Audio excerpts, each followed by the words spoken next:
Everybody. Hello. Wow, cutting it right to the wire there, Miss Art FM. Closer than usual. Hey, Misha, how are you? Good. How are you doing? Hanging in there. It's good. How's business? Very, very busy. Yeah, we are very busy, and the requests are still coming in. Which is something that we definitely need to talk about. Man, I'm glad I got mine in early. Yeah.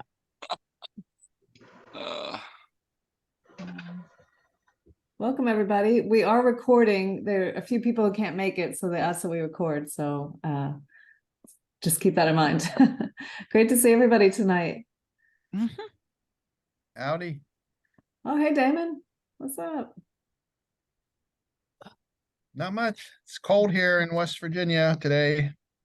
Down to the teens, I think. Yeah, it's cold here too. We're firing up the kerosene for the first time tonight because, you know, we can't have the pipes burst normally if it goes down, if it's expected to go down below about 25 or so. We fire up the kerosene overnight just to keep the pipes from bursting. Yeah, for sure. Wow. I have the air conditioning on. Oh, no. Wow.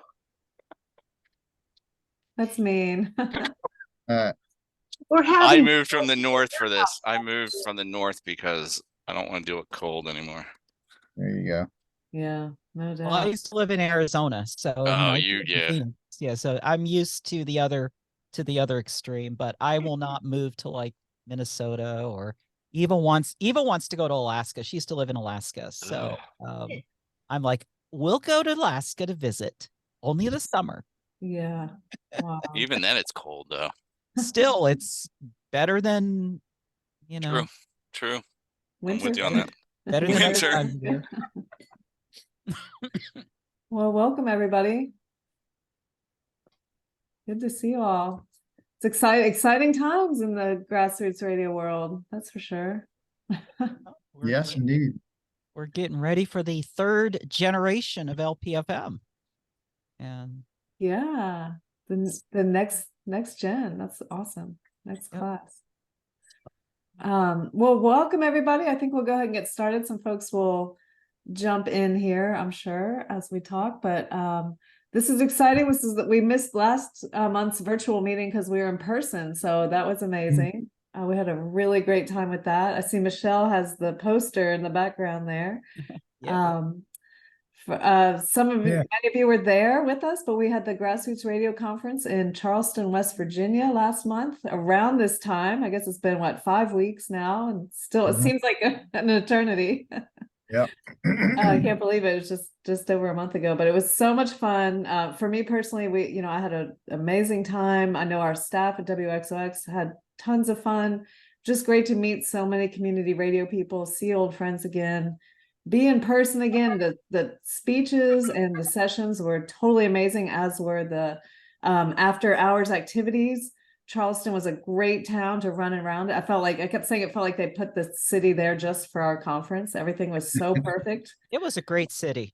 I was very impressed with it. Was a nice walking town, and there was just a lot of nice little places to go, and and of course, a couple margaritas, and that was the nice thing. I didn't have to drive anywhere, so yeah, that was great. That was fantastic. So it was hosted by WTSQ LP in Charleston. And we have Damon Cater on the line, and Damon was really the force behind bringing the conference there, kind of against some of the trepidatious of the rest of the staff, but he pushed forward and really thought they could do a great job with the conference, and totally they did. So Damon, I'm going to turn it over to you for a second, and we'd love to hear some of your reflections now that the whole thing is come and gone. Sure. So, I mean, we really did, we were just as amazed, I think, as everyone else, with how things went. You know, we had a lot of support from the city of Charleston. Just with they gave us $4,000. All of the venue space was donated by the nonprofits that operated the venues. The Capitol Theater came in big time, you know, with a lot of venue space, and I was kind of worried that the vendors were not going to fit in the theater. I was also concerned if we moved them up to the mezzanine area that, you know, we might just hit a big roadblock. But I mean, what I was really happy to see, and I didn't know how this would play out, was the curiosity and the interest that all of the attendees had. So that when people walked into the Capitol Theater, you know, and they saw the vendors up there, it was just like, you know, a magnet. You know, everybody just, you know, went out of their way to go and visit the vendors. I'm pretty sure I talked to all of the vendors during the conference and afterwards, and you know, their feedback was that this is one of the best conferences that they've been to. Number one, we don't charge anything other than we didn't charge anything other than the registration fee for the vendors. Unlike other radio conferences, there were a couple people, I think, and Bruce is on the call here, and Bruce can probably, you know, chime in a little bit. But, you know, some of these folks I know were going immediately to other radio conferences, either the following day in some cases, or, you know, within the next month. And they were being asked to pay $1,500 to be a vendor at a radio conference. So, you know, all the vendors were super happy. Even, you know, Billy, who came from the United Kingdom, said it was well worth his trip. He made a lot of great contacts. I mean, I don't know what else to say. You know, I mean, I got, you know, really tremendous support from the guy that runs Sage Soul Productions, who is he's a production guy who does events and concerts in Charleston, and I've known him for years, and he just stepped up and, you know, just for the price of putting his logo on the website, you know, and acting as an in-kind sponsor, he really helped out a lot, making sure that all of the equipment that we needed was in all the venues. I didn't, you know, I really, you know, people were signing up at the last minute, you know, coming in we even had a couple people come in on day 2 of the conference, and, you know, wanted to pay a half a day price or a single day price, and we were happy to do that. You know, Amy coming in and getting all that worked out with her late arrival and showing up at the Black Sheep Burrito just to say hi and come in and, you know, socialize with us. And then we managed to bring in, I think we had 137 tickets sold for the keynote, including all the people from the venue. I think we probably did lose about 35 or 40 people because it had to be transferred to Saturday morning. But nobody asked for their money back. I mean, everybody, you know, that had bought tickets just to see Amy, but couldn't make it on Saturday, they were just like, you know, that's totally fine. You know, we want to support the Grassroots Radio Conference. And, you know, so just across the board, it went really, really well. We didn't lose money on the event. We actually made a fairly decent amount of money, with 97 conference attendees who paid for the full day, and then I think another 6 who did part days, and another, you know, 30 who just wanted to come to the keynote address. I think we probably cleared around $8,000 or $9,000 on the conference, and that's after paying for Amy and Dennis's flights and travel, and hotel rooms and all that kind of stuff. So it was, I mean, I think it was, it's a very, to me, it's a very marketable event, and it can be done on a very low budget. I do think that it could be, I think that it could become an even more strong and powerful event nationwide, especially with the new LPFM window filings coming in, and with a whole heap of new LPFM stations that are going to get their construction permits, and maybe that's when they'll start digging in and wanting to say, how do we do this? I mean, like, really looking forward to a conference. It's impossible to reach out to the people that were applying prior to them being permitted, because we don't know who they are. We don't know who these folks are. And so they're sort of like a non, a not unknown entity, as Donald Rumsfeld would say, right? We know that we don't know what we know, and I don't know what We don't know what we don't know. we don't know what we don't know, and we know what we don't know that we don't know we don't know.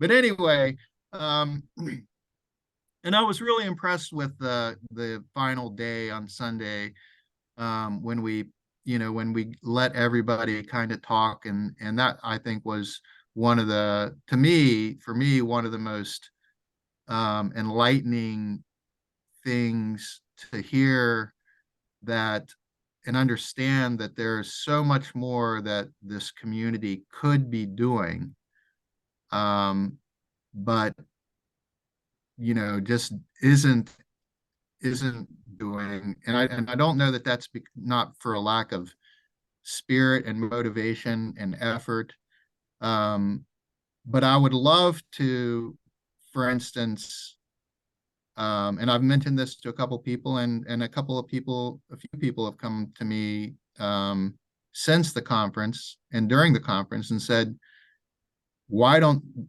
WTSQ do it again for another year? And that the GRC becomes an entity, this conference becomes something that grows in influence and power, because it does start to garner resources.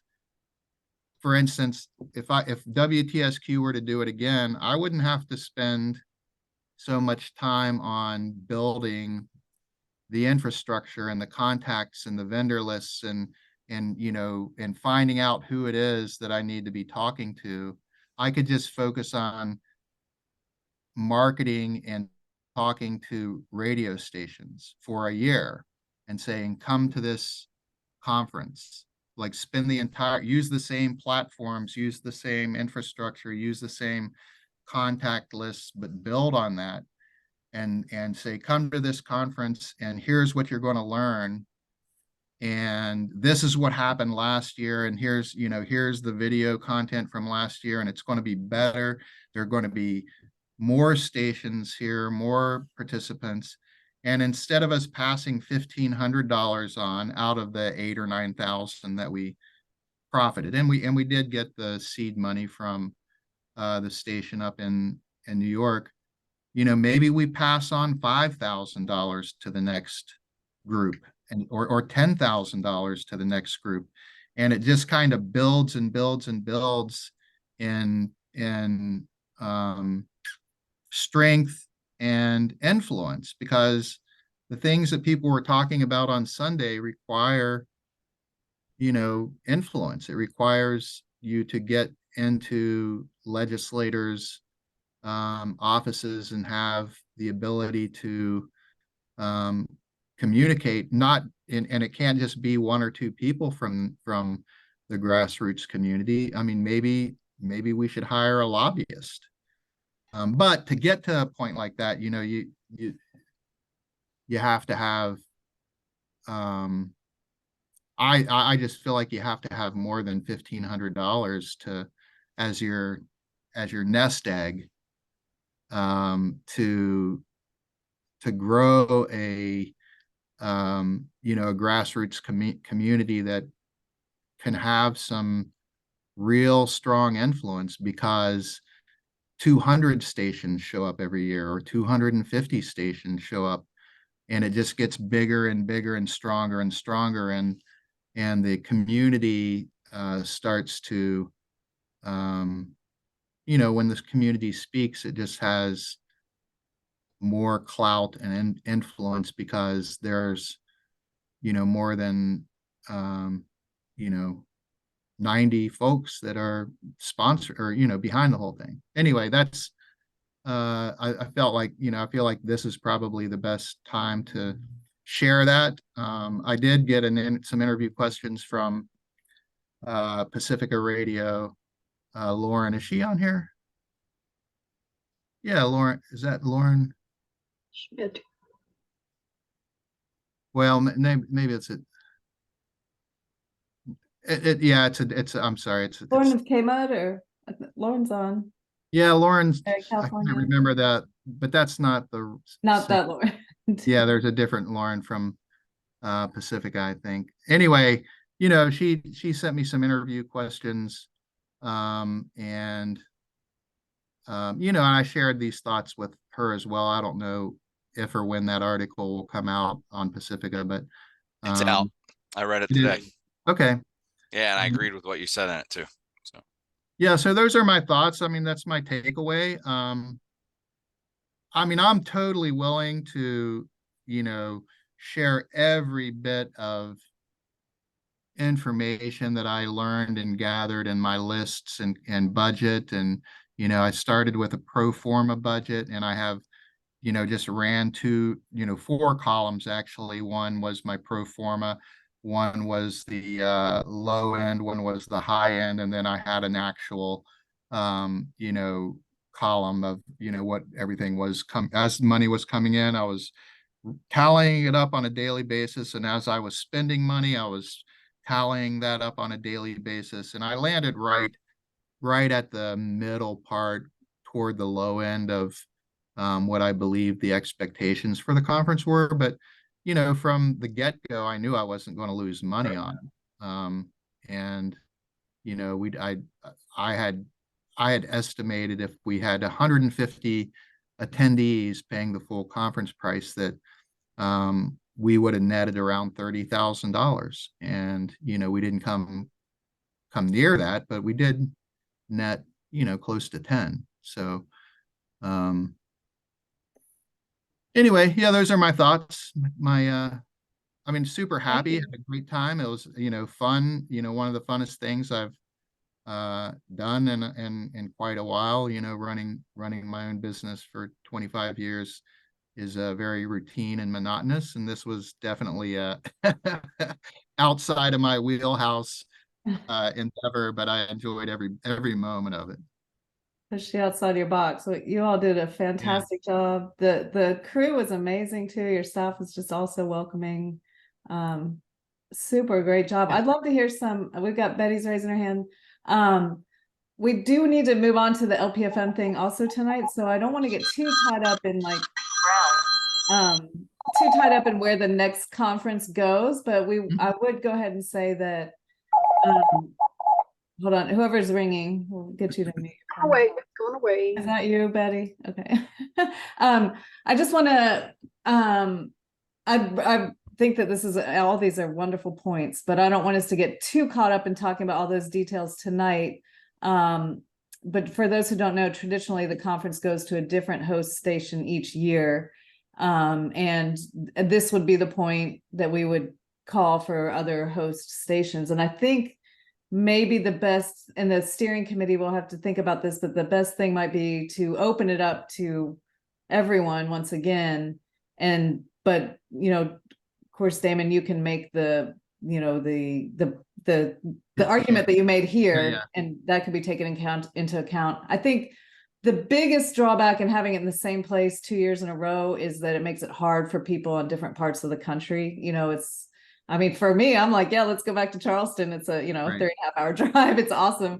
Right. But I know that for the people in California, Joseph, practically took him 2 days to get over there. So, so the West Coasters, may want a shot at it too. But I think these are all great ideas. And I think that, this is a great open organization, open to change and new things. So, Yeah. so I think we can, but let's save that whole conversation maybe for the next meeting. That might be a great thing for the next meeting, since the LPFM window will have already opened and been gone by then. Right. But I do want to hear a few more reflections on, from folks who were at the Grassroots Radio Conference, things that you thought worked really well and things that you thought, maybe could improve in the future, if there are any of those. And Betty had her hand raised first. So we'll go to you, Betty. You're muted.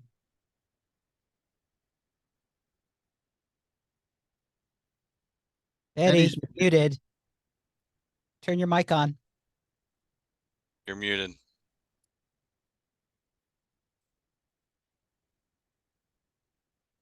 Found it. Okay. So I've been to many GRCs in the past, and I felt that one of the main things that was missing was a central location where when you came out of your session, we all spilled into the same area. And the vendors were there, and we just, bumped into each other. There were places to sit and have a little conversation before the next session. So having the sessions be so, I know they weren't that far apart, but they were widespread, and we didn't have this central location that we all spilled into. That was a disappointment for me. I did speak with a couple of vendors, and they were disappointed. Of course, I'm not going to tell you, Damon. I mean, that's kind of a rude thing. But I felt that, like I said, this central location where we all spill into with the vendors right there, it might be a more satisfying thing for them. Yes, it's a walking city, but one day I walked from the hotel down to where the places were, and I got soaked. That's not any of your fault, Damon, at all.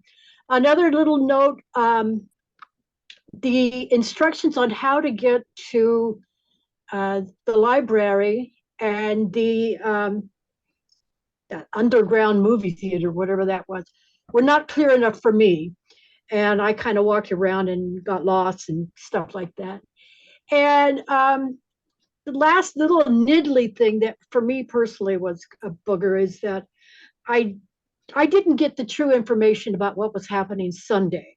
I don't know if it was out there and I just didn't find it.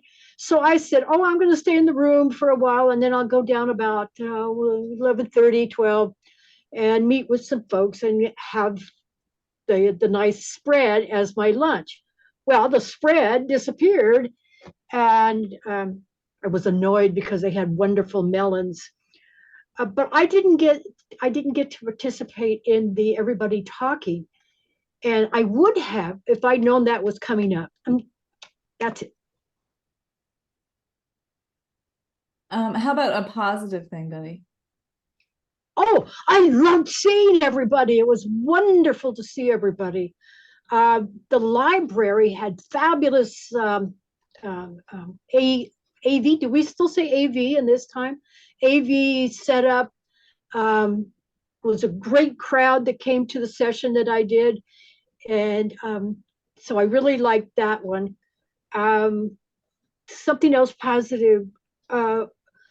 I thought that the crew that were helping out were wonderful people. We I think Paula was her name, was the library person to help me through things. And I really appreciated her a lot. Something that we did, Michael, me, and Jim Ellinger went to a church and got a private demonstration of their pipe organ. And that was such a wonderful experience. Damon, I know you didn't set that up for me, but well, I'm glad it could happen for sure. That's awesome. Thank you, Betty. And Lauren, K-Mud has her hand up next. Guys, yeah, this was actually my first Grassroots Radio Conference. I have been with KMUD for 10 years, 6 of which as a staff member, a news director, which I have a 6 o'clock deadline coming, so I'm going to turn my video off in a bit. But I just wanted to thank you all so much. Damon, your leadership, Sharon, your leadership. It was just so incredible to really, like, I felt like the spirit of community radio was like revitalized. And that was awesome. I know we all get burnt out, any kind of nonprofit organization with so many moving parts can be a lot. So I really felt like it was just such a great experience. I came back and like everyone is like, wow, you're shining. You like love radio again. It's true. And I got to share so much of that with everyone here at KMUD. Another really interesting thing. So Joseph's here and Narrowly of Humboldt Hot Air, another Humboldt-based radio station.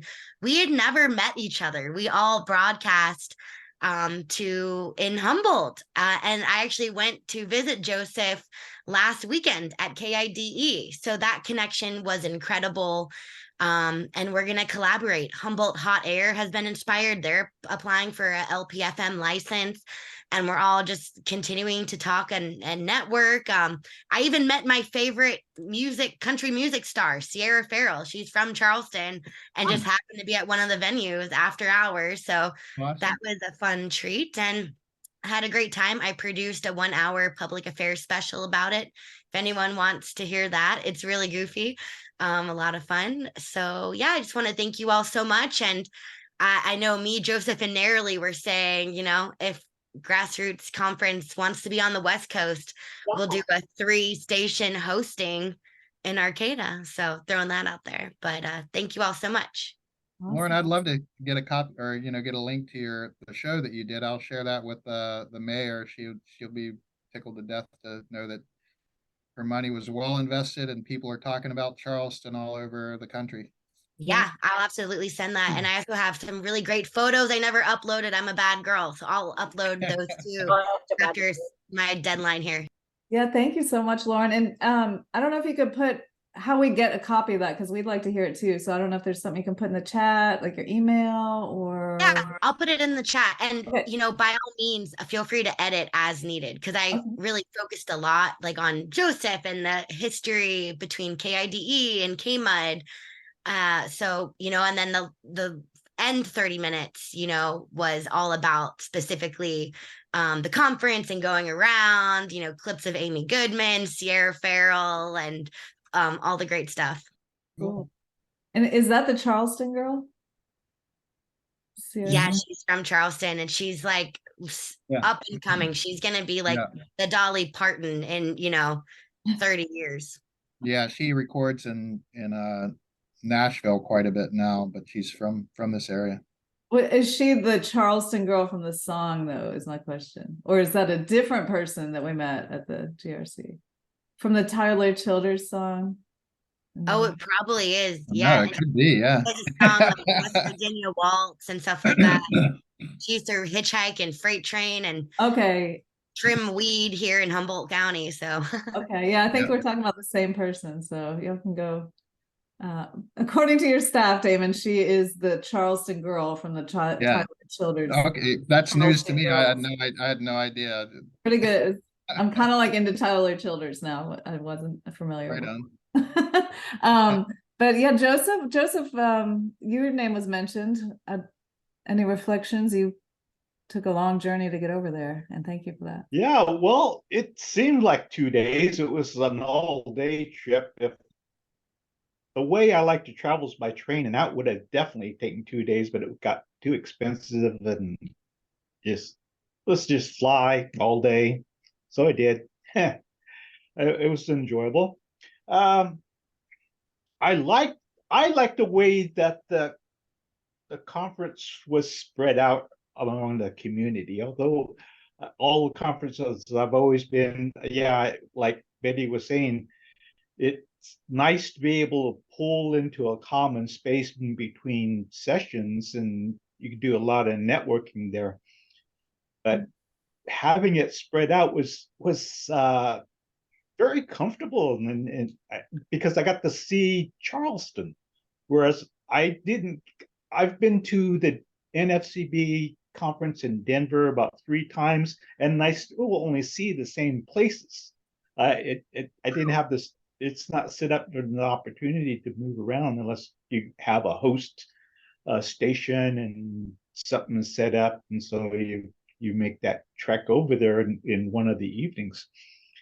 But this one was really different. There's so many different little restaurants and cafes. Really enjoyed that. I really don't do that often when I go to these conferences. This one was really nice. Pardon? Joseph and I did an escape room. Oh, the escape room. Yeah, Oh, nice. that was different. I see you made it out alive. Yeah, we did. We almost won it too, except for the last key malfunctioned and it didn't open, and we ran out of Oh, time. wow. Yeah. Well, That's just life. Kara had some reflections. She's a WXOX staff member, and she's one of 11 that we brought to the conference, which was awesome. Every single one of our crew members had a great time, and a number of them, pledged that they're never going to miss another Grassroots Radio Conference again. They were, like Lauren was saying, just like totally beaming, had the greatest time, just to know that there was this community radio network out there, which I don't know that they were, that was just really exciting and inspiring. So Kara, do you have a few reflections to share? Yeah, I really enjoyed it. I loved walking the city and getting to know Charleston, and the people that just work in the city are so great. I had amazing meals. And I learned a lot, and I enjoyed meeting everybody in person. I got to spend time with Mishi and Damon and all from different radio stations. I just felt like we were all on the same frequency. It was so enjoyable. I got a signed poster, Amy Goodman, and that is amazing. That's like, I got to talk to her, and that meant so much to me. And I really had fun with everyone. And it was my first GRC, and I've been with WXOX for 10 years, and we just started a radio station here in Louisville 3 years ago. So learning about the LPFM, and I really enjoyed the technical engineering that went into it, and just meeting all the engineers was so amazing.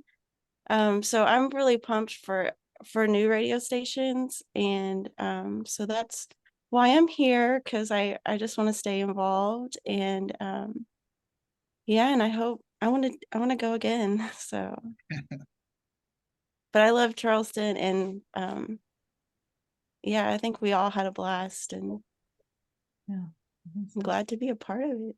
Great. And Kara had mentioned our staff, how neat it was to see behind the scenes at your station, Damon, too, at WTSQ. That's always a really neat part of the conference to me. It's seeing how other stations are running things. So. Yeah, very welcoming and so cool. Yeah, please give our thanks to all them. Oh, and Kara mentioned Amy Goodman. Amy there were, I believe, 57 scholarships awarded to come to the conference, half scholarships. Amy did that in lieu of a speaker's fee. And Damon, I was wondering if we had a PO box or anything for Amy that we could send to the scholarship people, or an email. I mean, I kind of think little thank you cards would be so nice for people to send. Oh yeah, yeah, absolutely. I can easily create that short email list for those folks that came to the conference on those scholarships. And I have asked Dennis and Amy for a contact information, but I think it's just going to have to go to Democracy Now! I think they're pretty secretive about any personal accounts, but sure, I think that's a great idea. I think that was Kara's idea, so just vocalize. I think it'd be awesome to just flood her with thank yous from all the radio stations. Yeah, that's a great idea. Yeah, she was so generous. I mean, and the speech incredibly powerful. Yeah. I want to move on to the LPFM thing, but Michelle didn't have it. Michelle, I know you have a lot to talk about with the LPFM thing and the conference probably, but I would like to hear a few reflections from the conference, and then we'll move on to the LPFM thing. Yeah, thank you very much. And you know what I found with this, I mean, first of all, as I've previously mentioned, it was a nice walking conference, which I really like because I like to get out and walk. That's something I don't get a lot of opportunity to do living out here in the rurals. So usually I'm locked up in this room here and working on folks. So you know, it was nice to be able to get out. It was nice to be able to have a couple drinks and not have to worry about driving somewhere, which is something I don't get to enjoy out here, just because we're in the rurals. As far as the conference goes, you know, I did find that the little office area, the little Grand Central area where the you know, where the badges were being given out and everything, was kind of my hub. And I found myself going back there, like after every session, and then looking up on the board to seeing what's next. One of the big things about this conference, and I've discussed this before, and I'm not going to get into too much about it right now, but it was the communication with as far as the event, as far as the schedule changes and everything like that. I think that you know, they would, you know, that there's a better solution for that, I think, and I think that's something we'll be working on in 2024 after this window's done. The vendors, I was very concerned about the vendors being out where they are. And I mean, I visited the vendor area several times while I was there, and it just the feeling wasn't there that, you know, like for example, when I saw it in Portland, night and day difference, and the vendors were right there. As soon as you walked in, you had vendors to the left and vendors to the right. You couldn't go anywhere without having to deal with the vendors. And so the vendors need more visibility, because they're the ones that are going to help these stations be successful. And but I'm really glad to see that SCMS was there, and that there were several other folks that were there, and I wish them the best.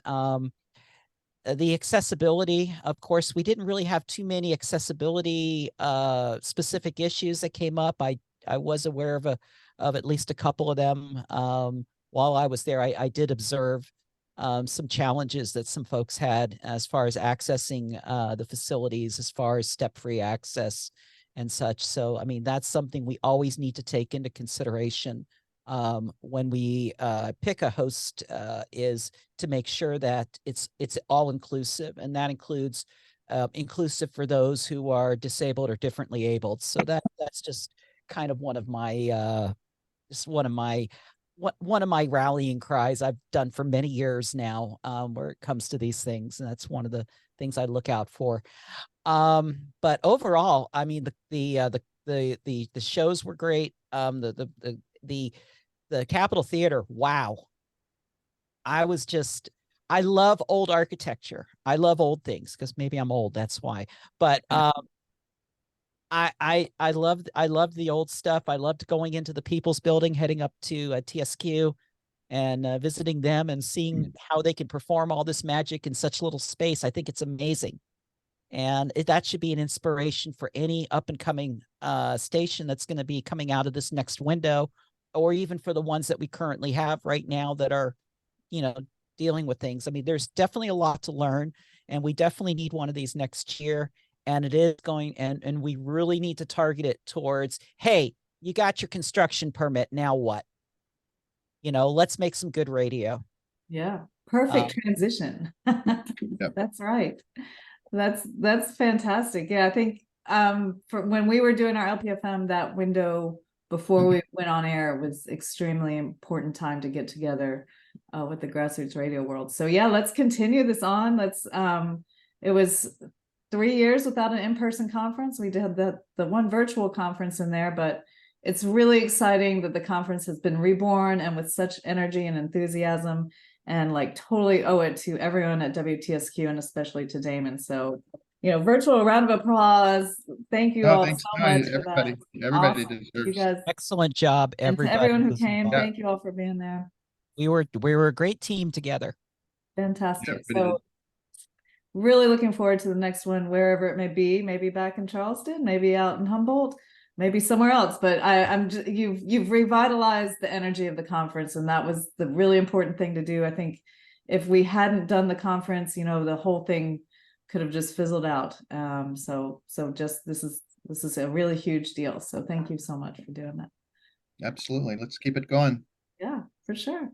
All right, well, let's move on, because there's some people here that didn't come to the conference that are applying for LPFMs, and that is super exciting. Really glad to have all you all here, and this is like crunch time now. So I would like to hear from Michelle and Betty about, let's start. Michelle, you want to go ahead and dive in, because you're really on the front lines here. Yeah, yeah, absolutely. I think that I think we're probably one of the closest on the front lines here. Michael Brown too, I think, has been involved with some stuff. Unfortunately, Todd Urich is not on the call. He probably has a ton of good stories with a lot of the hard work that he's doing right now to try to bring in more organizations on board. Right now, we are currently at about just over 50 applications that have already cleared through all the stages and are either we're just waiting for their final payment, or we got them in the can. One thing I know that a lot of you are concerned about, and here's the answer, because I deal with everybody. I don't just deal with community stations, but I go across the board. Right now we are only 27% faith-based right now. The rest is secular. I can tell you, between our retail and our wholesale applications that we do for others, we're right now covering 30 states and a very large presence in Puerto Rico. So we're definitely there's definitely a lot of interest out there. We are working with one student station at a semi-major university to start a new student station under the student station exemption. And I'm currently right now working with Native American tribes right now in at least 2 states. One of them we're going to try to get them 3 stations, and we're going to try to craft a waiver to try to get 3 instead of 2 because of the unusual geography of the area. So yeah, we're going to be playing some rules testing in this upcoming window. The Meech, it's not Meechy unless there's a rule test involved. So Awesome. overall, it's just been very good. Now, of course, the last couple days I've been getting an uptick of inquiries, even though we've closed everything back on November 18th. We're getting the last minute people in, and some of them I can't handle because they're not far enough along. If somebody was to come to me right now and I say, look, you've got your corporation in order, get your FRN, get all your stuff together, craft up your educational statement, and answer all these questions, yeah, maybe we could squeeze you in. But right now we're pretty solid, but I think, there's still I'm still achieving a little bit of room. I did make a contact out to, on the last call that we had, I was informed that there was one of the participants on that call was very close to us, like within 6 miles of us. And so I have reached out to them, and because I wanted to make sure that we were going to have coordination to make sure that they weren't going to come onto our channel, because we would have beat them anyway. But I wanted to make sure that they were able to have a smooth ride. So they're coming on board with us. We're going to be doing their application. So we'll actually have 2 stations. We're already talking about working together with the 2 stations, because they would mesh perfectly with where they're at. So who knows, maybe we'll have a simulcast or part-time simulcast of 2 stations here, which was not something I was expecting to do coming into this, but yeah, you never know. So between that and just overall, I mean, you know, a lot of folks, you know, we dropped the gauntlet on Saturday and we said, look, here's the dates that you need to get everything done by.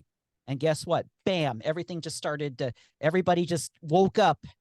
And next thing you know, bam, bam, bam, bam, bam, people were paying their bills. Bam, bam, bam, bam, people were completing their stage 4 information. We're getting everybody to final check, and it's all working. It's all working out. Sometimes you just got to light a little fire under folks to get them moving. And you know, and that's why we put out the crunch calendar on social media a few days ago, and just said, here's the ultimatums. Here's what our schedule looks like. So we've got that going on. Just a brief off-topic issue in case not everybody has heard. For those who have Sage EAS units, you are extended out until March. I think it's March 11th. And that was actually something that that Michael Brown gave me a suggestion, and we were trying to work on how to deal with that. And I actually reached out to the NAB. You say, oh, evil NAB.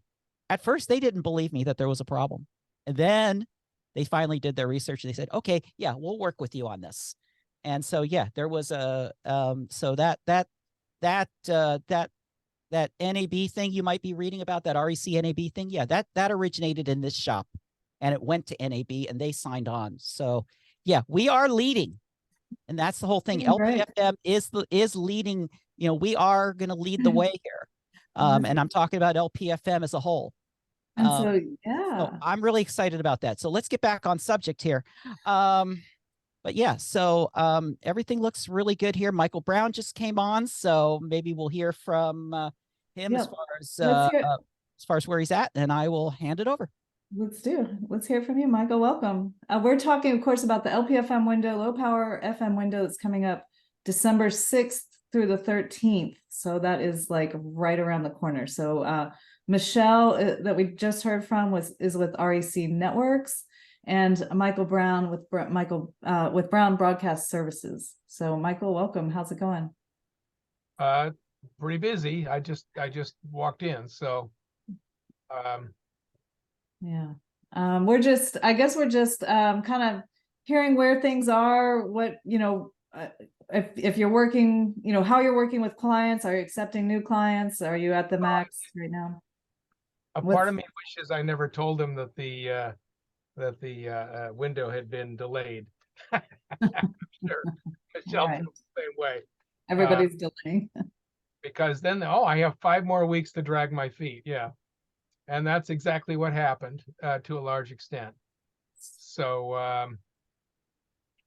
I would say that the extension probably only enabled us to do maybe 1 or 2 more clients. A lot of people dropped out, but the ones that are left are good, solid applicants who will follow through. So we feel good about that. Fantastic. Well, that's wonderful. And we've got Betty McCardle at CMAP, who works a lot with Brown Broadcast Services. Betty, in many ways. But Betty, you want to give us some of your input? You know, Michael didn't say is that he's been doing a lot of tooth pulling, trying to get the information from the clients.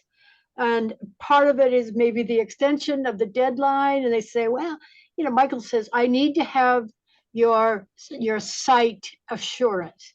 And they're thinking, you know, we got time, no big deal. But it is a big deal if they all wait until the last minute. Then here they're all piled up on top of each other, and Michael's going crazy. And of course, that makes me crazy. Another thing that Michael's my husband, by the way, for those who don't know. Another thing that's driving him crazy is the LMS.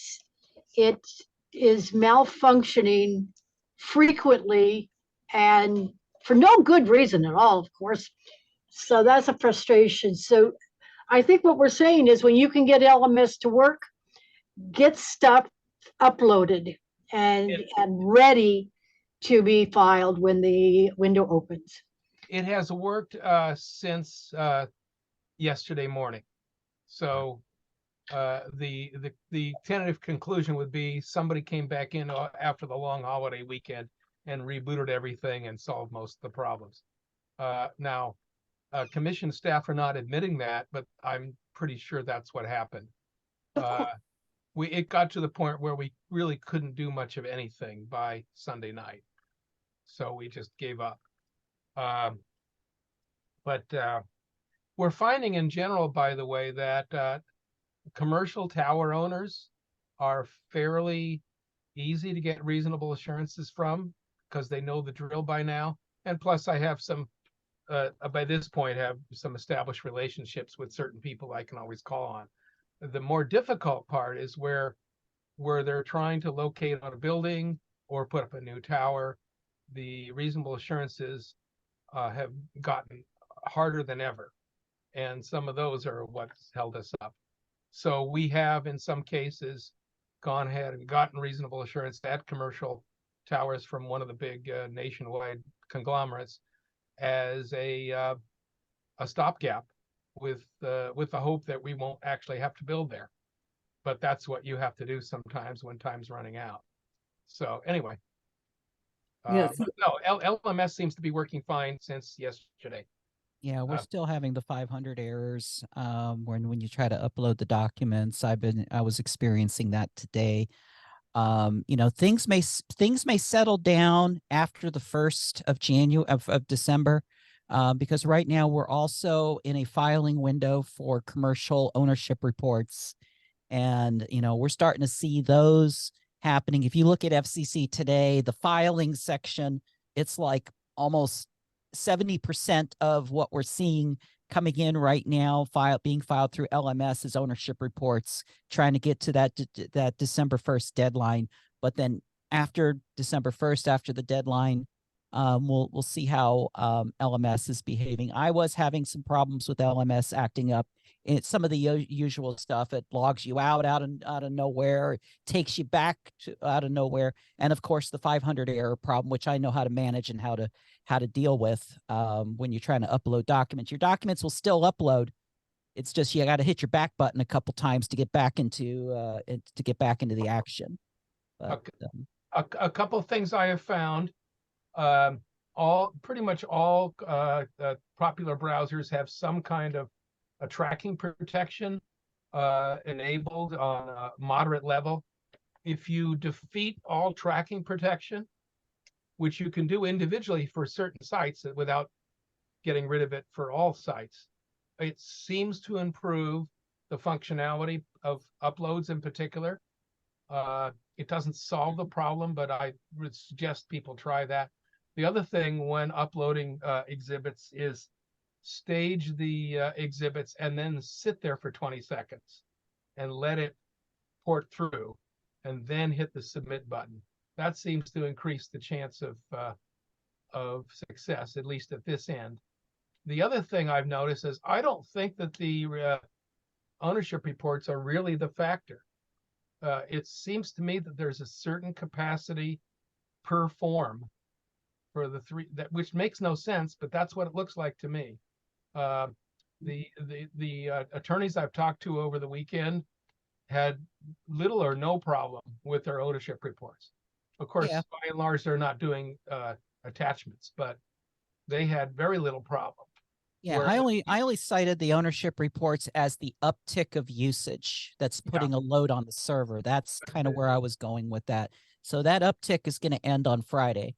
And my tentative conclusion is the ownership reports are not causing our problems, though. No, I don't think the ownership reports are directly related, but it's also causing into the frustration. I think sometimes, I'm not seeing like a slow response or no response and stuff, and we've gotten that in the past, and CDVS was notorious for that. But overall, like I said, the only issue that I'm dealing with today was the 500 errors and dealing with the occasional being logged out and having to relog back in and having to enter that same page over again. So but overall, LMS has been behaving through this whole entire thing with just those little shortcomings, and We have a question in the chat that, maybe all this discussion is answered. But the question is, the person would love to learn how to apply on their own, if possible. And can we share the steps for that? What is your professional advice on applying on your own? First of all, if you need a second adjacent waiver, don't even do it. If the FCC channel finder doesn't show your channel in green, don't do it yourself. You need certain tools. You need tools like vSoft or ComStudy, stuff that Michael Brown and I have, Todd Urich has. You cannot do those without, there's just too much that you need to make sure that you have. The DIY, when this service was first created back in 2000, the idea was that this was going to be totally DIY. Form 318 is basically what I called the 1040 EZ of the FCC because of how few fields there were in there compared to a 301 regular broadcast application. But the thing is that now we have new complexities. We have second adjacent waivers. We have channel 6 protections for the reserve band. We have a lot of different things that are now in play, which doesn't just make the form that easy and make the process that easy. So if it's a second adjacent waiver, don't even attempt it. And also too, just make sure that you know what you're posting, because some of it is not just fill in the blanks. You've got the educational statements. So many people get that wrong. They send us mission statements. They send us all kinds of things. Oh, we just want to play music and give news. That's not an educational statement. You got to make sure that you're talking about how the station is going to teach or instruct over the air, not just to the students that are, not to the high school interns that come in and want to learn how to run the board and do the automation.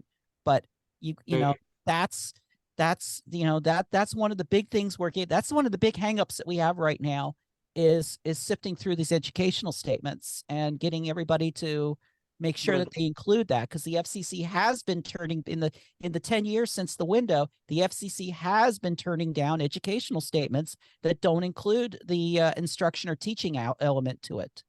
And it's just a formality to get you through the door because of a 1940s policy, and it's still there. But it's the way of showing that a non-school station is capable of educating the community. And that's the reason why the educational statement exists. Todd at Common Frequency, who can't be here this evening because he's really, I don't know, got his brain to the grindstone here, and is coming up with all kinds of organizations around the country to apply, reaching out to people and still trying to get folks to apply. So if anyone here, I don't know, Michael, Michelle, you guys at capacity now? Maybe Michelle, you said if everybody's got everything in order. Try me. That's all I'm going to say. Okay. Try me. The worst I can do is say no. Right. I would prefer non-waiver requests because those are easier to do. I also want to give a shout out to Randy Kane, who I see on this call now. Okay. Greetings from, he's the one that lives down the road from me. Okay, cool. All right. Hey. Yes. Yeah, we're neighbors. Yes, awesome. He lives at the other end of Riverton Road, and then over US 50, over the bridge, over the Nanacoke in Vienna. So he's not that far away from us, and he's got, they're working on a very community minded community radio station. So I think that between what they're going to be doing down there and what we're doing up here, I think we're going to have a nice fit. Yeah, that's awesome when groups can meet one another and work it out like that. That's great. Welcome to the group, Randy. Thank you. Glad to be here. Yeah, exciting times. So the gist of it is if you really do need to have someone walk you through this application process, even if you don't necessarily have to have the engineering study, there's critical things on the application that if you pick the wrong thing, your application will get dismissed automatically, and you don't want that to happen. So there's REC networks, who we've been hearing from Michelle. Common Frequency, Todd Urich, who we've been talking about, is still accepting clients, although he's getting really booked. And I just really want to encourage anyone who's on the call, if you haven't connected with an expert like that, you really should do so immediately, like right when we get off here. I know that, you know, people are working with budgets and that kind of thing. So, you know, just ask and we'll find you the help you need. And for those who do want to do it yourself, use the resources that are out there. We have a ton of free resources out there, you know, at the REC website. The the FAQ, if you've never visited the FAQ that we have, go to recnet.com/FAQ. There's a ton.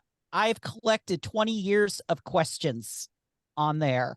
And I mean, virtually a lot of different possible questions and situations and scenarios are answered in that FAQ. And those are just the questions that I've been receiving over the years and things that I've discovered. Okay, sorry about that. Oh, no, you're fine. That's great. And that's, yeah, the REC Networks is just a vast library of everything you need to know. Oh, and here's okay. So there's information on the common frequency site too. Yeah. Todd put this together. And I just saw it right before the call and I thought it was very helpful. Yeah. So yeah, this is, if you want to try to do it yourself, maybe you want to bookmark this page and look at it. But yeah, if you have to have a waiver, and if you don't know what that means you probably need to have an expert anyway. But if you need to have a second adjacent waiver, you absolutely need to have an engineer with the proper equipment and software to do that for you. The other stuff, this is kind of the other stuff. You have to, you know, there's lots of steps. You have to get a FRN number with the FCC and all this kind of stuff. But here Todd lays it all out for you. So, you know, if you really feel like, you know, you want to do it yourself, or at least know what the steps are, this is a good resource there. Yeah. And, you know, keep in mind that if somebody does really want me to like look at their application before they send it off, just to give it a look, you know, especially educational statement, I'll be more than happy to look at that. Just send me an email and then I'll give you some instructions on how you're able to let me see the application and you can do it without giving me your FRN and password. There is a way to do it. But there's a secret little 32 byte code that's on the URL that will, if I have that, I can look at your application, but trust me, it's hard to hack. That's awesome, Michelle. That's great to know that someone could just look. Some people really would just want another pair of eyes to look over it. Yeah, I can definitely look over things because it only takes me a few minutes to do that. Just, you know, be prepared for, you know, what I have to say. Okay. And make sure you put your email or whatever in the chat before we get off here. So everybody has that. Let's see, you mentioned something. I'm sorry, I've lost my train of thought, but I did want to, let me go ahead and until I remember what I was going to talk about. I did want to also share this website that we've pulled together that has the basic steps on what you need to do on this page link, lpfmresources.com/prepare.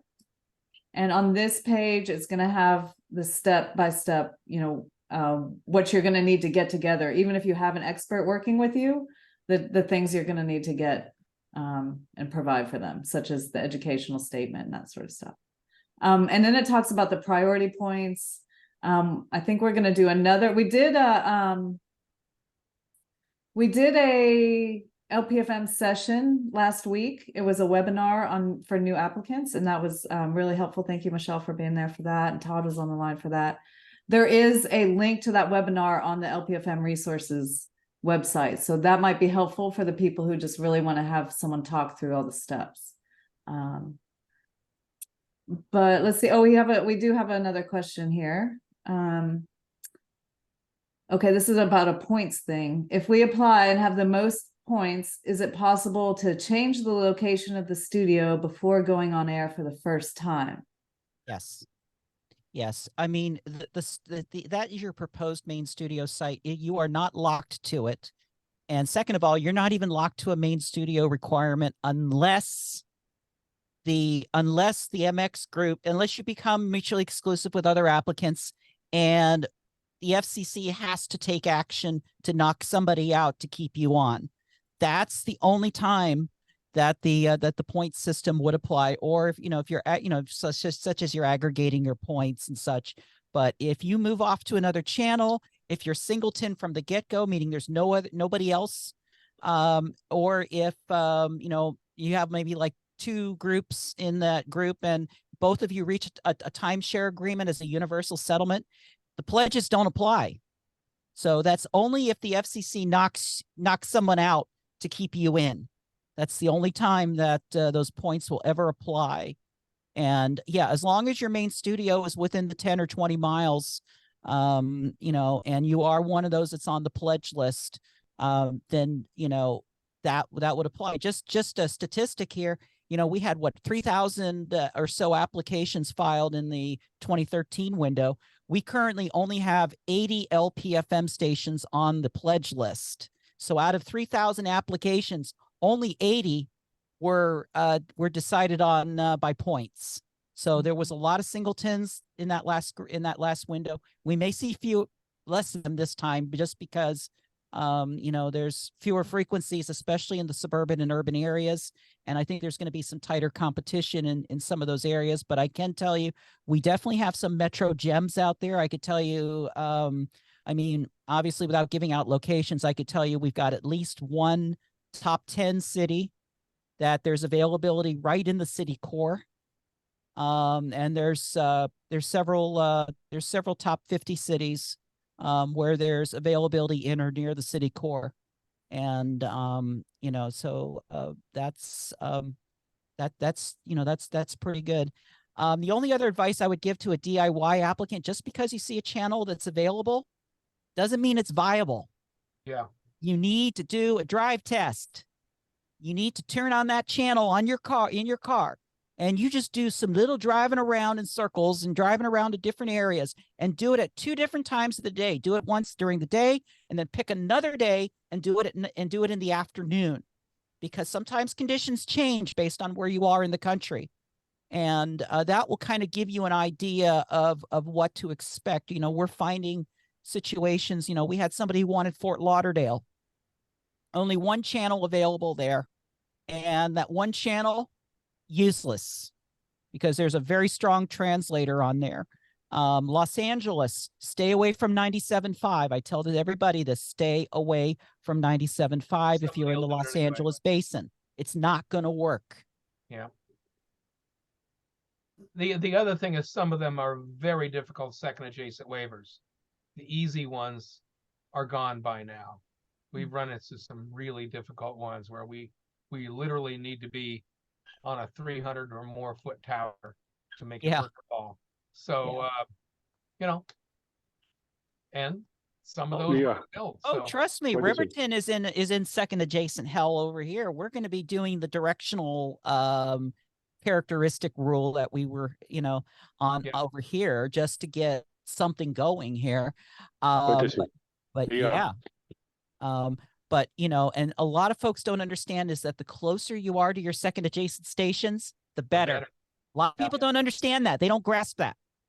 But yeah, if you are, and we've got a couple that are, very strong, and, their overlap zone maybe goes about 3 or 4 meters down. So if their antenna's high enough, if it's on a rooftop and it's a second adjacent, the interference is not going to hit. But in most second adjacent cases, you're not going to be able to do a rooftop antenna, or you're not going to be able to do a cheap vertical. You're not going to be able to do a Comet. You're not going to be able to do a Dominator in those cases.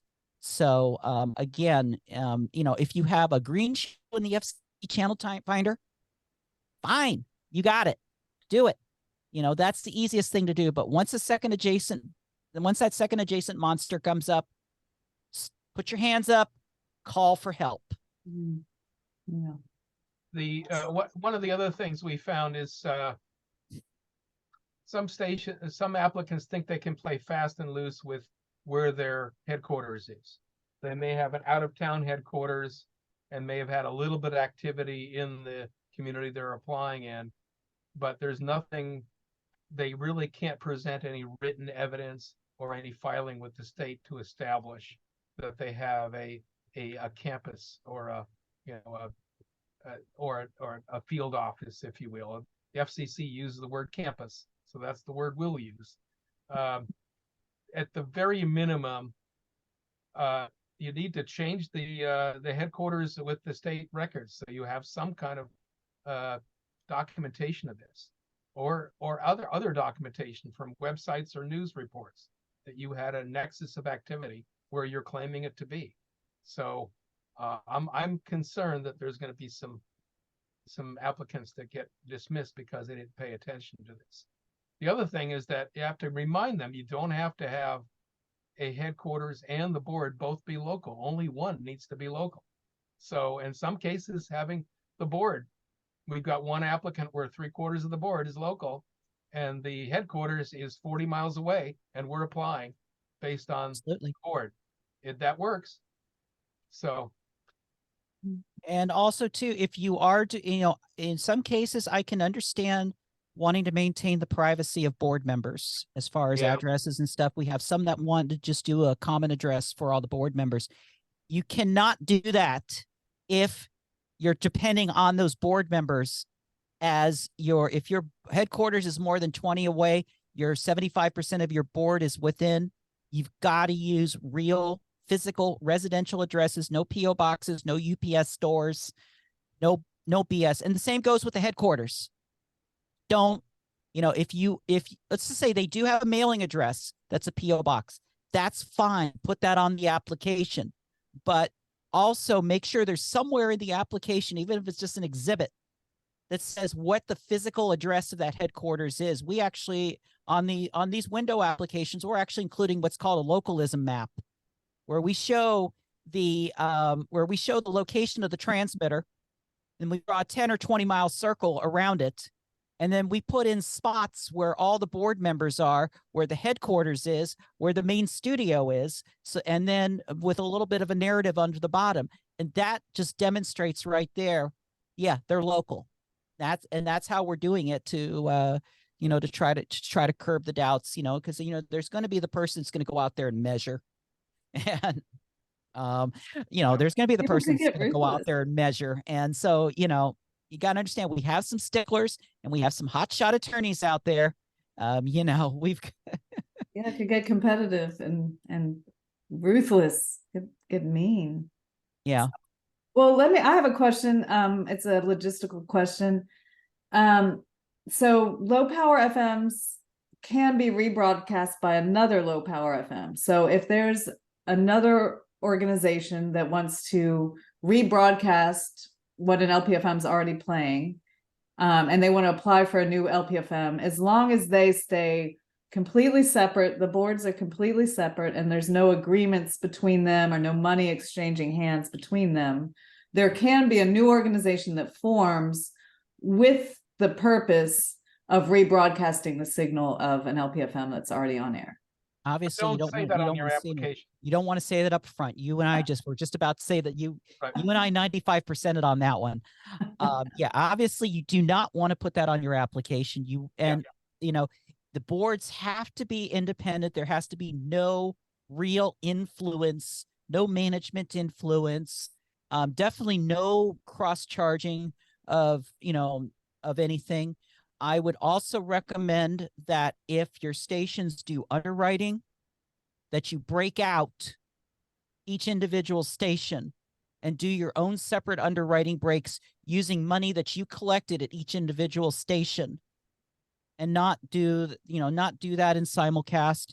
And if possible, even though I don't think anybody's going to really complain too much about this, try to separate your IDs. There's radio automation software that can do stuff like that. If you trick Rivendell, you can probably have Rivendell be able to do these opt-outs. Definitely, this is just one of those things that you have to be very careful of. And you want to make sure that you're not, that you're not doing anything that may cross the road. Keep in mind, you will get attention. And if somebody wants to bitch about it at renewal time, they can do so. So if you do engage in a simulcast like that, make sure that you got a little bit of a piggy bank just in case you need to get an attorney for a responsive pleading. Michael, go ahead. No, you're probably running over time, so I'll stop. Go ahead. Well, I was just going to, this is based on that in terms of there can be no agreements between the organizations. Here is a question. What if a family member of one of the board members owns the site that the second organization wants to put their tower on. Are they a party to the application? No. I don't see an issue. Thank you. I Right. don't see an issue there, only just because it's a party to the application. Now, like I said, if somebody wants to raise a massive stink, Right. they probably could, and we could possibly get into the familial interest rules. May come into play there, where a spouse cannot, a spouse can't be on something separate to try to, to try to doink the multiple ownership rules and things like that. It says that family members, you can't have a board member on an LPFM can't have a family member on another LPFM board. Is this, or I have ownership in another broadcast media? Okay, here's the thing: is it will only come out, I think, if somebody screams. But technically, there is a familial interest policy at the FCC. It only goes between spouses, parent-child, sibling. Those are the only. Trying to think if there's any. No, that's what I was wondering. How those far are does the that only family ones. go? So I mean, your third cousin last removed is not going to cause a 733555 issue. Good. But if because we've seen husband-wife teams in the big world try to skirt the local ownership rules. We've actually seen LPFM NCE cross ownership between parent-child, and I have actually busted in on a couple of those in the past 20 years. And trying to get these folks together and trying to get make sure that there isn't any funny business going on. Right. Now, of course, we have the strictest multiple ownership rule of all broadcasting. So there's a lot more possibility that people are going to try to game the system. Whether should we allow multiple ownership? Good question. We got rid of multiple ownership back in 2006. We were originally going to be able to own up to 10 stations. But there was also not going to be a localism requirement either. For full power stations, if these relationships like father son, if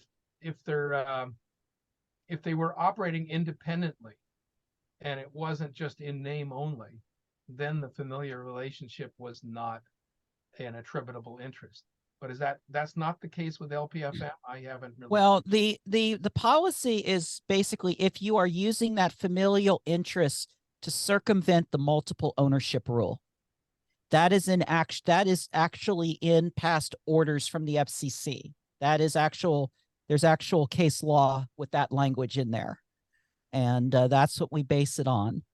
Okay. So as long as it's being done intentionally to circumvent the multiple ownership rules, which really in their context is the 733555 commercial ownership, per market limitations. And that's what that rule is going for. But it could be applied to LPFM, under our rules, because we do have a one station ownership limit. We have like I said, the strictest ownership cap of them all. Yeah, the big corporations can own as many stations as they want practically, and we're nationwide, but within a market they're limited. Yeah, slightly. They're still limited. So Yeah. That's what happens is still 8 stations, yeah. It all depends. Yeah. Well, let's hear. I know we have some folks that are hoping to apply, and it's coming up. It's kind of getting very exciting here. Do we have any more questions out there as we approach the window?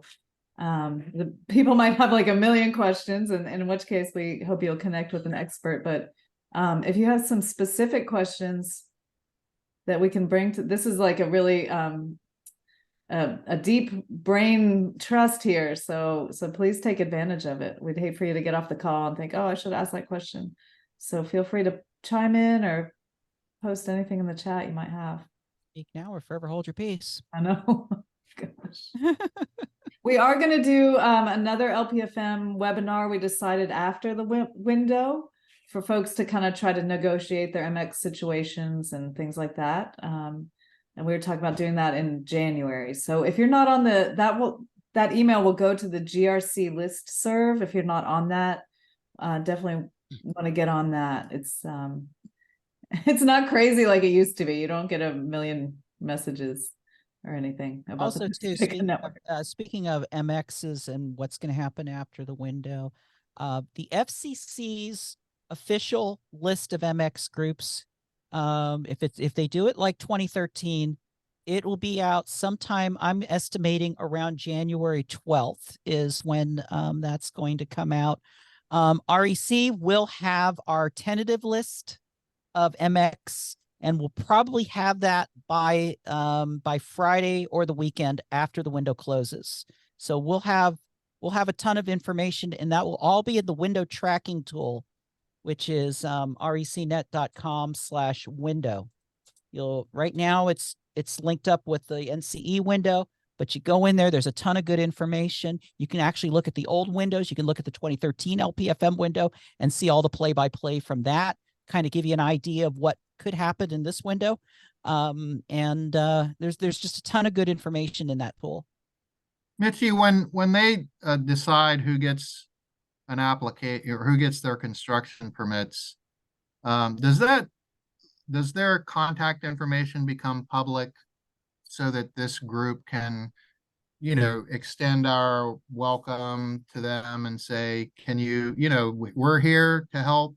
Their contact information will be public as of when the application is filed. So, I mean, and when it's actually, no, let me correct that.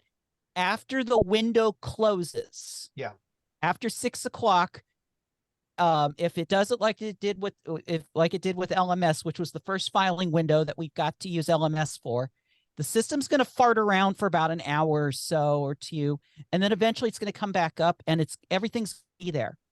And that's when our system is going to come in, our ELMS system is going to come in, and we're just going to start sucking each one of those applications, all 4,000 of them, probably go through the whole entire night. So we can get all that data. That information will also be on the raw data. Now, one thing that the raw data that the FCC provides doesn't include is the email addresses. We capture those email addresses in ELMS. We don't publish them, but we do capture them. And they are available for the community radio for those who are in a well-organized, campaign. I've done this for CMAP. We've done these lists for CMAP based off of ELMS data, and obviously we can make those things available. And that's just not information I throw out there for the world because I don't want spammers. Yeah, I was just thinking, like when we know who the new applicant, who gets the new construction permit, again, moving toward that, making sure that these people know that there is this network of support that, maybe we need to have like some sort of a task force, to invite them to, to join our mission and, in community radio, and having that list of the new construction permits, and some sort of introduction and saying, hey, here we are, because obviously that was the most difficult thing about trying to get LPFM applicants to our conference, was we have no idea who they are. We don't have any idea who's applying. But once they've applied and gotten their construction permit, I think that would be the optimum time to invite them to the grassroots community. Yeah, I think that's a great idea. I think it's I'm going to jump Betty. in. Yeah, come on, Betty. Now your hand's getting tired over there. I want to invite everyone on this call to another call, which is called Radio for People. And the next meeting is going to be on Monday, December 18th.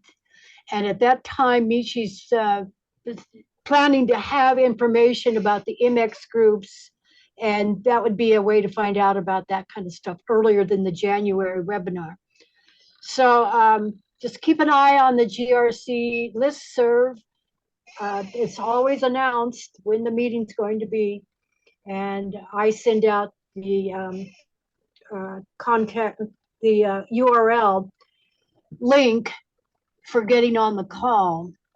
We don't publicize that link because we kind of want to be careful about who we have on the call.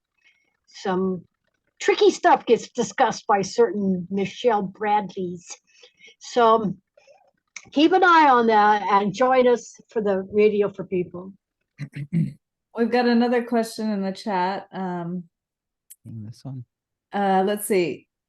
Is it legal for an LPFM that requested to move frequency and has its CP to request money from new applicants for the window and then move to the new frequency and the previous frequency remains available for this window?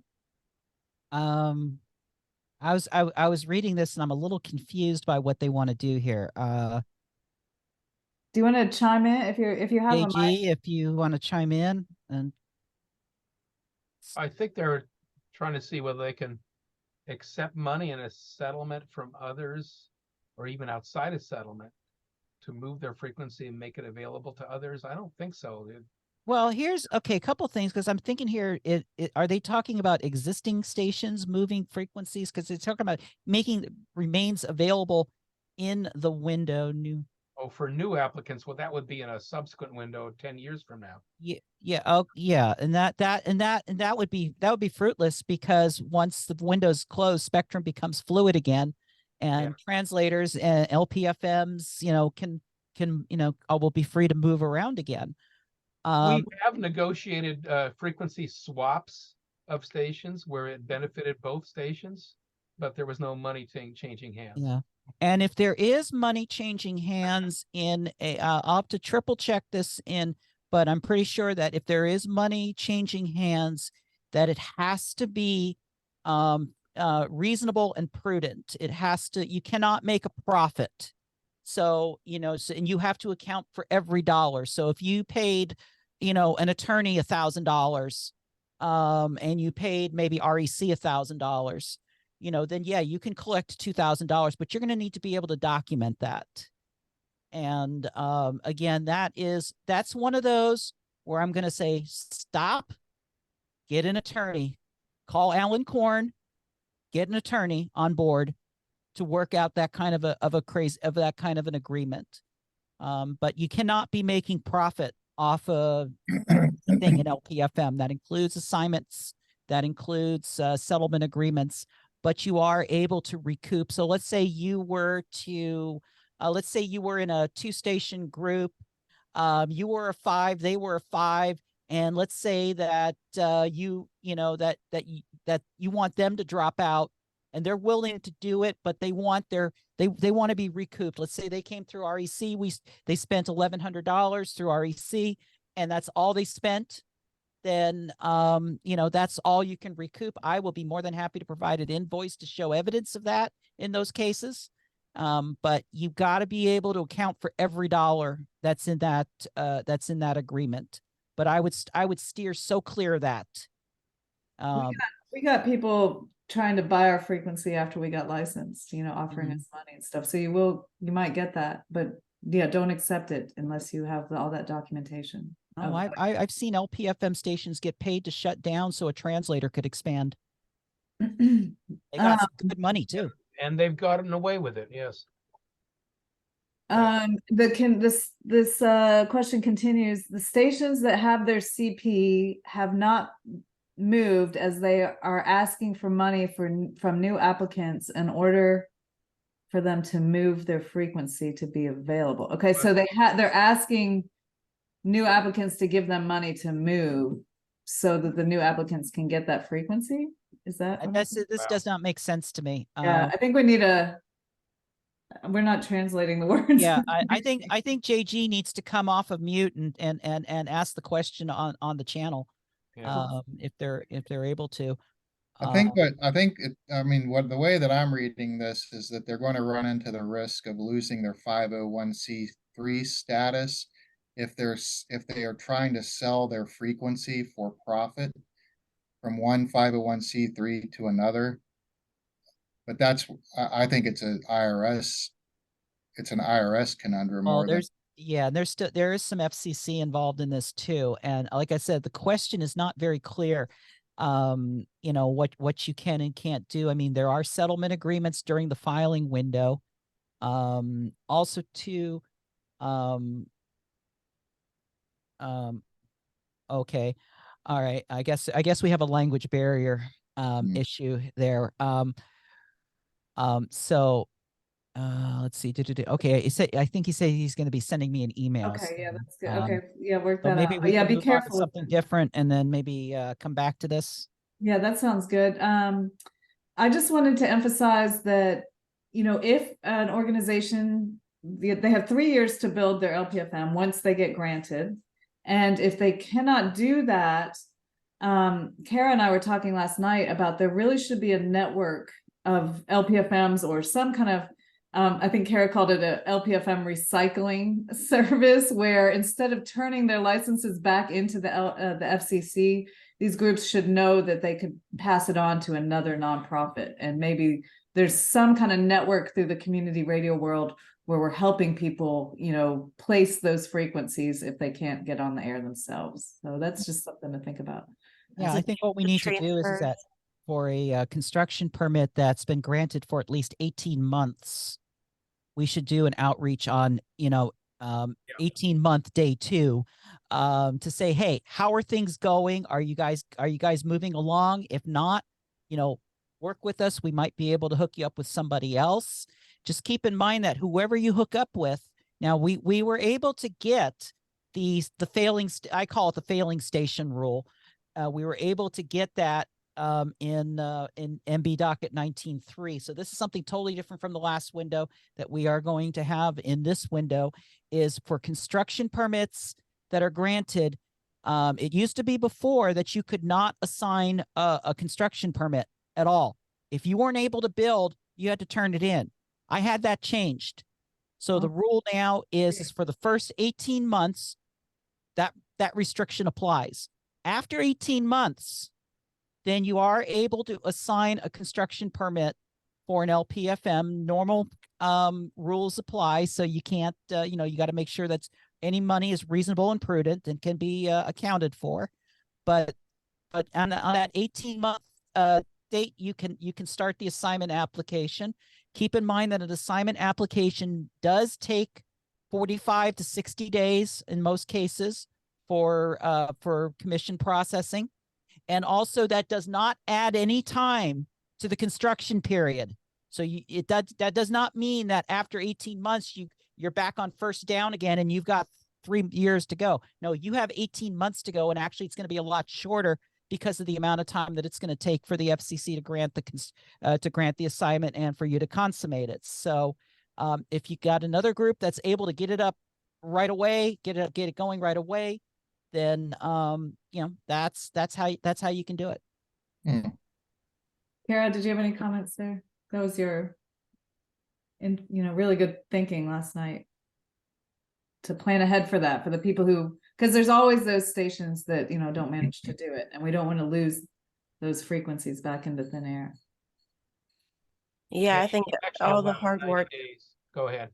Yeah, all the hard work that goes into trying to find a spot and all of that, it wouldn't go to waste if someone could save that frequency, especially if someone that didn't get theirs in that city, or have a way that we can make those transfers available for people that would want them. Connect the dots. Mm-hmm. Michael, did you want to say, we've gotten to be an hour and a half here, but Michael, do you want to follow up on that? And then I think we'll conclude after that. Well, you should allow 90 days for transfers. Oh, so, yeah. Oh, I see. There's one more question. Sorry about that. I see that. Yeah. Okay. When applying for non-green channels, that means non-green on the FCC channel. Second adjacent waiver. Mhm. Do applicants need a licensed engineer to do the waiver, or is that something anyone can do? I answered that question a bit earlier. Yeah. Unless you have the appropriate tools, such as Vsoft, ComStudy, or similar tools like that, and you have an understanding of how contours work, and you understand things like UD ratios and various things, and you understand the elevation patterns of certain antennas in certain configurations, like a 2-bay at half wave will have a certain elevation pattern versus one that's at a full wave, where one might actually hit the occupied buildings that you're trying to protect while the other one doesn't. You have to have a lot of understanding of a lot of things in order to do a second adjacent waiver. You've got to understand some of the basic stuff. Anybody who does translators can do a second adjacent waiver in LPFM. It's basically the same theories. But I would not, don't do those yourself. And if you forget to put a second adjacent waiver in there, your application is going to get dismissed, and there's no chance that's one of the fatals is a short space without any explanation. And so you want to definitely avoid that. Definitely call for help if you have a second adjacent waiver situation. Okay, well, any last minute questions just from the applicants here? We're really, wanting you all to take this opportunity. It very likely will be the last opportunity nationwide for community radio stations to get on the air like this. So we really want to take advantage of it. Not much time, but you can do it. And there's a great team of people that you've met here tonight to help. So please reach out, let us know. But we're working on good things for LPFM to come. I know I'm going to toot my horn here very quickly, but after this is all done, after this window is done, once we get the numbers, we are going back into our regulatory hit on the FCC to work on LP250. LP250 is back on the map because we have a 3-2 commission now, and I was able to get the words LP250 to Chairwoman Rosenworcel. Those words came out of my mouth and directly into her ears. Love it. It's a meeting that I had with her. And I said, that's one of the things that we need to do, because she wants to encourage, she wants to reward localism in radio. And I know one of the things that there's going to be a rulemaking. I don't know if it's coming up in the December meeting or the January meeting, but it's going to actually provide priority processing of renewal applications for broadcasters, and we're talking commercial and maybe full service non-coms that are actually proving that they could serve their local communities. So that's something that's being worked on. And I said, look, there's a lot of things we can do. LPFM is the perfect test bed for anything local because we have our localism rules. And I'll tell you right now, and that's why we need things like LP250, because sometimes 3.5 miles is not enough, is not local enough, especially when you live out here in the country. And for those who don't know, LP250 is a movement to increase the wattage from 100 watts to 250 watts for the LPFM stations. Right. For qualified LPFM stations, yeah, it will increase the service contour of an LPFM station, and it's only about a mile, but still, even within your 3.5 mile area, it will help with your performance, with your building penetration, and a lot of the other technical issues that you may run into when you're running a 100-watt station. So we can thank Michelle at REC Networks for working very hard on that and keeping after it. Thank you, Michelle. Let's keep after it. That's It's been a 10-year endeavor. We've been one of doing these days. It's actually we're coming up on 11 years of working for LP250. And Lauren has she's still listening out there in KMUD doing her news show. She asked, why do we think this is going to be the last LPFM window? I don't think it's going to be the last LPFM window. I think it's going to be, I think what we're going to see is, because we are going to see attrition. of stations, and we're also going to see attrition of translators. We see attrition all the time. We see stations break out. We see a lot. Not all these LPFMs that get granted are going to get built, and even translators come and go. And there's always going to be room in the rurals. So those folks deserve an opportunity. Yeah. What we're going to probably see next is a translator window. Now, some are saying, oh, it's going to happen very soon. And I'm like saying no, because I need some changes made to the translator rules before there's another window. We had a big problem in 2003, a big disaster where one person made over $5 million on government handouts. Yeah. And just to completely fleece the system. We need to put that to a stop. And there needs to be some translator reform. And that's one of the petitions for rulemaking that we have right now with the FCC.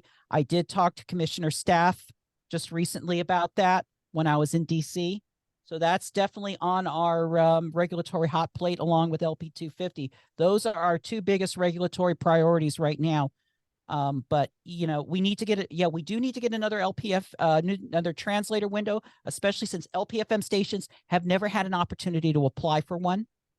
But we need to fix the rules. We also need to fix the non-commercial reserve band translator rules because they are outdated and they don't reflect the way that fill-in stations are being used today in the translators that can run massive amounts of power because they're filling in for another station. We want those rules to change because right now, no community station would ever get a translator in the reserve band if the rule is still the way it is.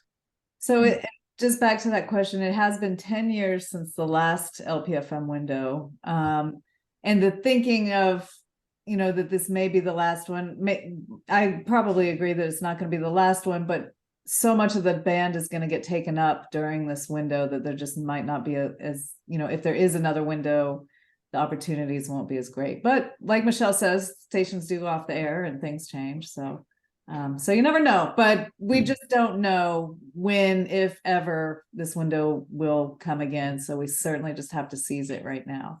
Exactly. And what it's going to take is it's going to take regulatory advocacy to keep LPFM alive, and it's going to take numbers, and it's going to take shows of interest and people saying, hey, you know, we get these inquiries, and this is what we've done. We said, you know, to the, you know, I've worked with staff all these years.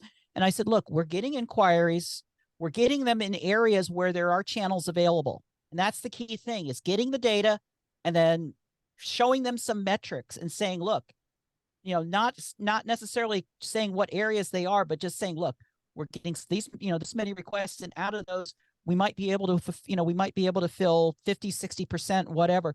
There is a demand for, you know, for the service. And that's, you know, that's the reason why, and fortunately we had Pete Doyle at the FCC at the time, who Al Schuldner took his position. But during the time that Pete Doyle was there, he wanted another LPFM window. He wanted another NCE window.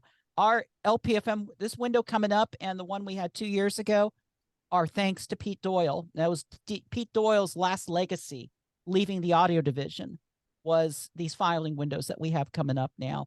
But we need to make sure that going forward that the FCC is following the Local Community Radio Act, and we should not be afraid to take action in case the FCC decides to screw up and do something stupid like open a general translator window without any reforms. Once this window closes, we are going back into spectrum defense mode. Okay, we're on the offense right now. This is our offense. Once that happens, the ball gets thrown back to the translators. We are back on defense again. All right. Well, this is a great place to wrap it back around to what Damon was saying in the beginning about just us coming together, being so strong together, the community stations coming together and focusing, becoming one voice, representing ourselves in Washington to, you know, Congress, to the FCC and that kind of thing. So I think all this, you know, is growing and happening. And I just want to thank, once again, I want to thank Damon Cater and everyone at WTSQ for an amazing Grassroots Radio Conference and for getting the conference back on track again. It's super exciting. Everyone, you want to do it again next year, Damon? What's that? Yeah, you missed that. Yeah. There was Well, some talk about I'm- maybe we should do it 2 years in a row. Oh, we talked about this earlier, Michael. Yeah, you did? Okay. all I right. vote aye. We'll okay. I think at the next meeting we'll discuss this. I've got to get off the line. Everyone's been on here almost 2 hours now. So we'll revisit that conversation next time. These meetings happen the fourth Tuesday of every month. Make sure on the GRC listserv to get an invitation, or follow Grassroots Radio Conference on Facebook. We post about it there also. There's a Facebook page also called a Low Power FM. It's called LPFM Solidarity. So get connected there. And just want to say really best of luck to all the new applicants. Really hope you all get it. We're here to help you. And thank you so much to Michael and Michelle and to Betty and to Todd Urich, who's not here, and to the Prometheus Radio Project, everyone who is really hustling to get these applications done. I know it's going to be crunch time, so make sure you all are taking care of yourself, eating right, resting, taking a break for a cup of tea, that sort of thing. So please take care of yourselves. And trust me, Thanks, I Karen. want one more LPFM window before I become worm food. Okay, that sounds great. Let's do it. At least one more. Thank you all so much. And I'm going to jump off everybody. the line, but you all are welcome to stay and hang out if anybody wants to stay and chat. But thank you so much. Great All to see right, you. I got to run, but I just want to say thank you to everybody who came and joined. Randy, Kara, Damon, thank you for joining. Betty, of course. Great to see you all. Yes. Big hugs all the way around, and let's do it somewhere again. More fun, more margaritas, and let's just do it. All righty. Good night, everybody. Good night, everyone. All right. Sayonara, minasan.